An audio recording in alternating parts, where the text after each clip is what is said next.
ঘন ঘন পেচ্ছাপ লাগে, গেলেই 1-2 ফোঁটা করে হয়, জ্বালা যন্ত্রণা স্টার্ট হয়ে যায়। Patient name is Rizaul Ali. Patient has been suffering from the micturition of the urine জ্বালা, তাই না? ইউরিনের জ্বালা পড়া কতদিন ভুগছে বলো? 6-7 বছর ধরে। 6-7 বছর ধরে ভুগছে, কিন্তু তার কাছে কোনো কিডনি রিপোর্ট নেই, মানে ইউএসজি কোনো রিপোর্ট করা হয়নি, তাই না?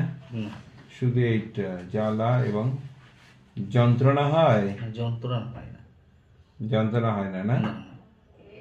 আচ্ছা, কিন্তু ওই একটু একটু করে আটকে যায়, পেশাবটা কি আটকে আটকে হয়? হ্যাঁ, যখন ওটা হয় পেশাবটা আটকে আটকে আসে। পেশাব আটকে আটকে। এমনি নর্মাল পেশাব হয় কি হয়? এমনি নর্মাল পেশাব বাড়িতে থাকলে, কিচ্ছু না করলে, একদম সিম্পল ঠান্ডায় বসে থাকলে নর্মাল পেশাব হয়।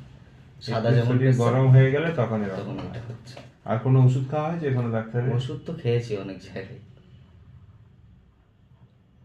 পেশাবটা আটকে আটকে হয়। হ্যাঁ, যখন এটা হয় আটকে আটকে 1-2 ফোঁটা হলো, ভীষণ জ্বালা করছে, বসে থাকলাম, আবার 2-5 মিনিট পরে আবার পেশাবের বেগ চেপে আসছে, হচ্ছে 1-2 ফোঁটা করে হচ্ছে, জ্বালা করছে 1-2 ভীষণ। ফোঁটা করে হ্যাঁ, হচ্ছে।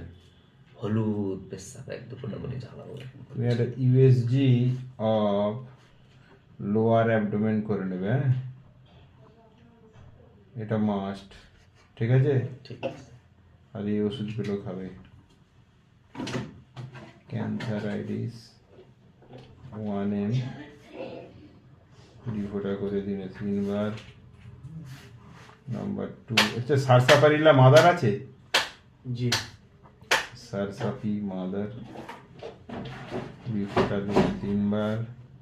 আর একটা জিনিস তুমি খাও, TL1M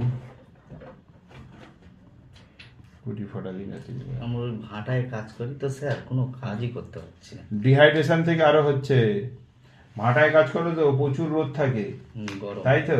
অনেক সময় পেচ্ছাপ পেয়েছে, পেচ্ছাপ করতে যাওনি, কিংবা জল তেষ্টা পেয়েছে, খাওনি, দুটোর একটা করছো, বলো কোনটা করেছো? জল তেষ্টা পেয়েছে, পানি তেষ্টা পেয়েছে, তুমি কাজে করে গেছে, তাহলে ডিহাইড্রেশন হয়েছে, এরপরে তো কিডনিটা খারাপ হয়ে যাবে। তার জন্য USG of the lower abdomen must. আর এই ওষুধ 3টে খেয়ে 15 দিন পরে আসো, ঠিক আছে? এতেই অনেক কম থাকবে।